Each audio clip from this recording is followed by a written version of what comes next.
side of eLevate, able to win that. I believe it was 13-4 on Frost, but now we're going to be heading into Hardpoint on Throwback. You're going to see Clayster pull out the Centurion in this one. You're going to see the side of eLevate just kind of go with the basic 4 rigs, payloads, and traits that you usually see. Right, so Clay, a little bit of a staple for him there. He's either going between Overdrive or Centurion in terms of for the rig draft here.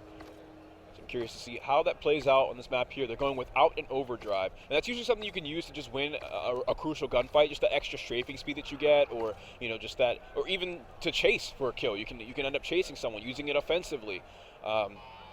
That's where Overdrive can come in handy, especially when you're trying to get to these hard points as fast as you can. If you end up spawning out or being the farthest one of your 3 teammates, you can kind of get closer in for a more coordinated push. So, yeah, I mean, both don't have access to that, but yeah, I mean, both. No matter what you pick, Overdrive or Centurion, they're both really going to do the same for your team. Like we said, having the trophy drone could be a benefit to you. Obviously, it's going to block out one tactical, and then it's going to regen. You're going to get it again. Then the Centurion.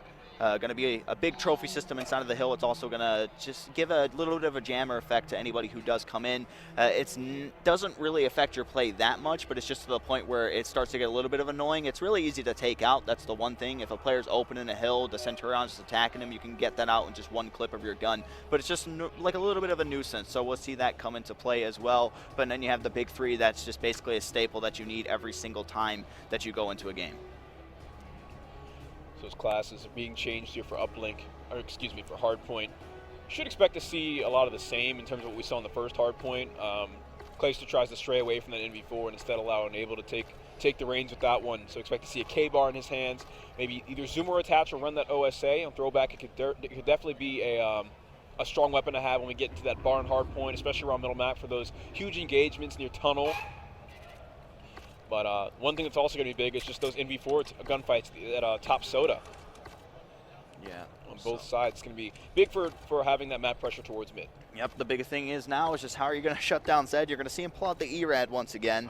I think we're just at the point in this game where using a submachine gun is kind of useless. You should just have the AR in your hands. I mean, there's no point in really trying to experiment with it off the start. I mean, it can make me eat my words, but the same thing on Frost. He started out with that ERAD, immediately put it away, pulled out a K-bar too, and started doing some pretty nice work with it. I think it's different, and it's fine that he's using the sub now because with the sub, he knows what engagement he's going for. He knows what other engagements his teammates will be going for. So he knows exactly where he can put himself in the beginning of the game. Whereas throughout the rest of it, we're not going to really see him use it because the enemy team can sort of hover around however they want with their setup, and you might not be able to get into those positions with a submachine gun. So I don't disagree with having it off the break. I think it's perfectly fine as long as you have the correct pathing with it.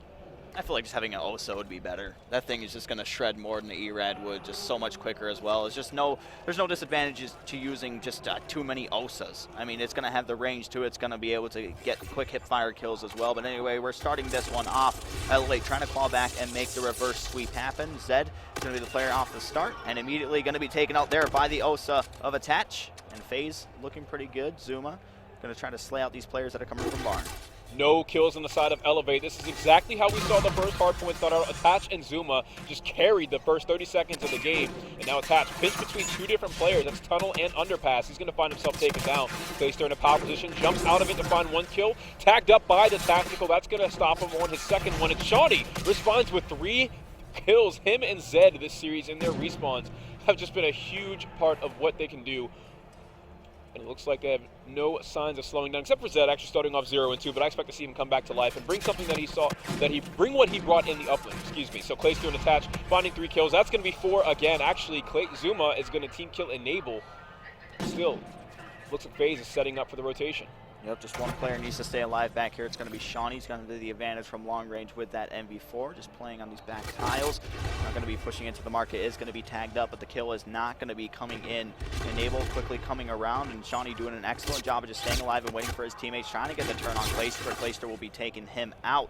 Now, this entire hill so far, the eLevate players have been spawning all the way in blue, but Faze have nothing to truly show for it, picking up maybe 10 or 20 seconds inside of the hill. Attach not going to be inside. Off to a very hot start in this game, 6 and 2, currently on a 3-kill streak. Clayster 7 and 2, going on a 2-kill streak as well. Clayster with the utility, tossing a trophy system on that hardpoint. Expect to see that on a lot of these nade-heavy hills.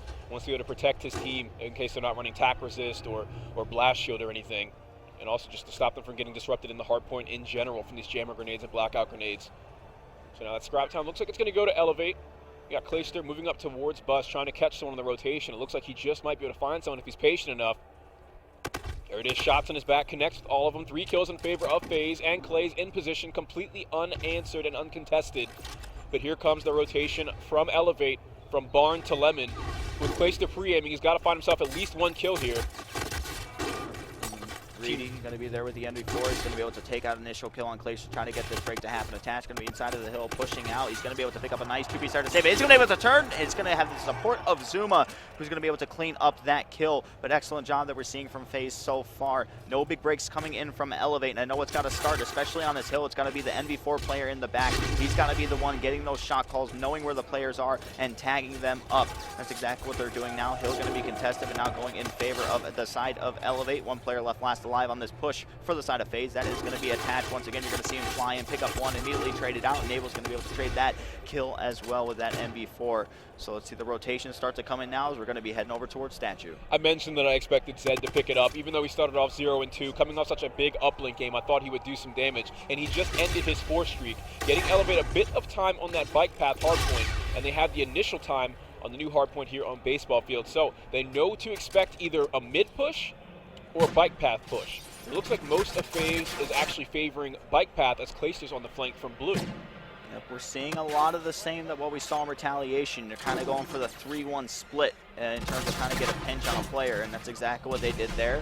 Clayster was able to pick up a kill there with the cluster grenade, but now the Faze break is coming in. Shawnee going to be left last alive back in concessions with that MV4 player challenging him is going to be Attach. Let's see if he's going to be able to come up big in this one. Attach is going to come out on top, but immediately you're going to see the eLevate player start to wrap back around and try to contest for this hill. 20 seconds left before we head back into the middle. Some destroyed equipment going down, but Faze able to take over this hill convincingly.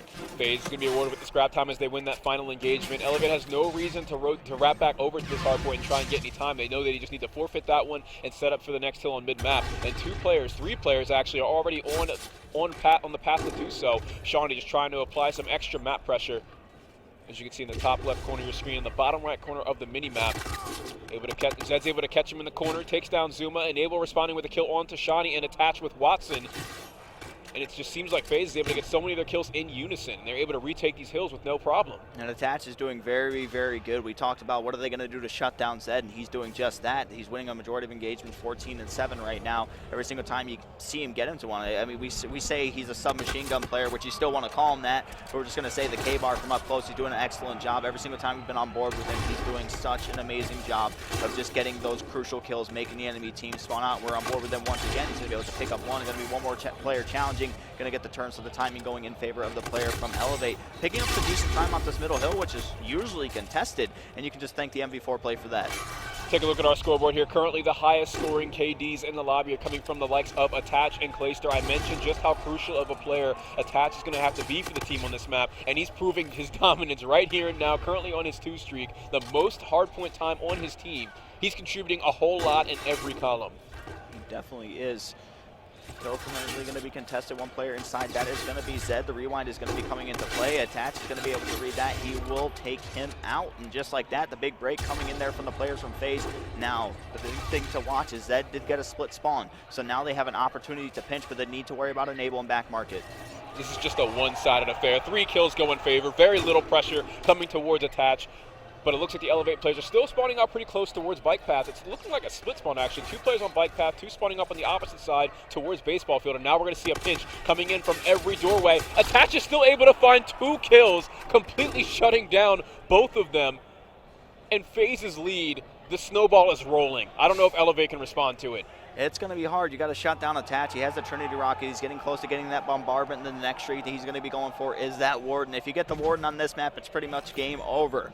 So we're just going to stay on board with Attach, see what he's going to be able to do. There's going to be 1 player who might be able to shut him down here, but no, the timing is going to go in favor of Attach. He's going to be able to pick up this kill on Reedy. Yes, there's going to be 1 more following up from Granny's 175 off the ward. So now if you're Attach, play selfish. You've got a comfortable lead. Now you just need to try to tag it on. He's going to be able to get it. He gets the Warden. He's fully streaked out. Attach is on a fire right now. 23 and 9 for Attach, 140 inside of the hill, doing everything for Faze thus far. The Warden is going to come into play. You can pretty much chalk this one up. It is going to go for a win for Faze. They're playing right into Attach's game right now. He's making it look so easy. Score streaks coming in. The snowball is rolling, and it has no signs of stopping. Faze Clan is currently 40 seconds away of objective time from closing this game out. eLevate in current possession of the hard point. That's going to end soon. Attach runs through with his score streaks and the K-bar in hand to shut it all down single-handedly.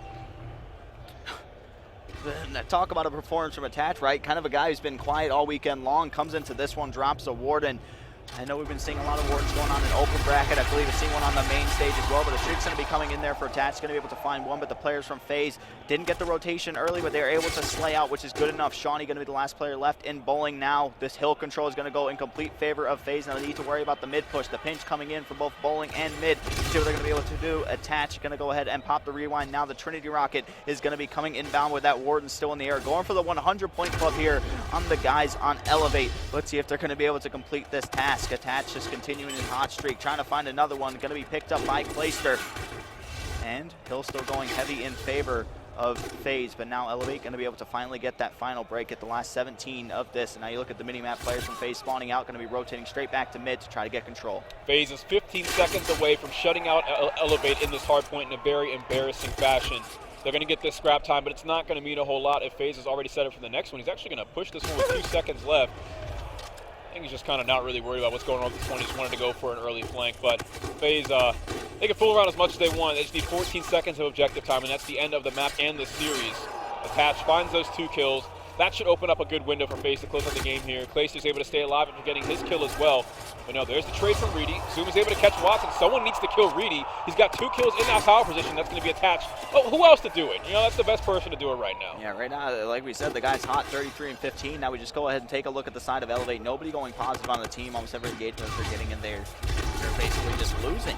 And I mean, it's coming down to it sounds as obvious as it is. I mean, but it's just been Attached the entire time. Majority of engagements going his way. So it's just been a beautiful thing to see from the side of Faze. Now 5 seconds away from getting this one. Zuma going to be inside of the hill, will be taken out. Camo is going to be ready for the side of both Faze and eLevate. Watson going to be going into the hill with the Camo, just trying to waste as much time as possible. 250 to 107 in favor of Faze Clan, and they are going to close out this series against eLevate. It's just star player hardpoint play coming from Attached that game. No one was on his level. He was winning all of his gunfights, engagements that he had no business winning. He was coming out on top with no problems at all, and Faze is going to close that one out in a dominating fashion.